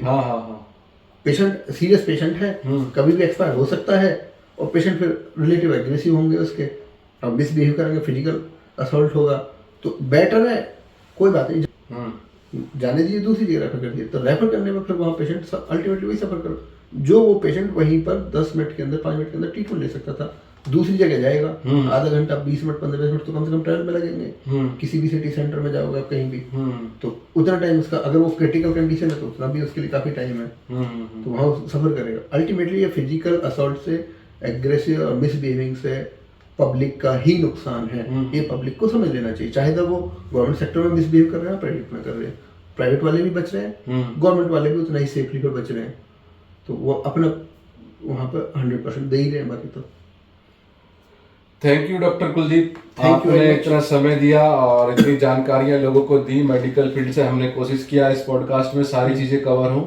ये 1 घंटे से भी ऊपर का पॉडकास्ट हो गया है। सभी दर्शकों से मैं अपील करना चाहता हूं कि आप इस पॉडकास्ट से अपनी जितनी मेडिकल जानकारी है और अपने डाउट्स हैं वो क्लियर करें, और कमेंट करके अपनी चीज़ें बताएं। आप डॉक्टर कुलदीप को इस मैसेज देना चाहते हैं तो आप भी दे सकते हैं। जी, थैंक यू वेरी मच।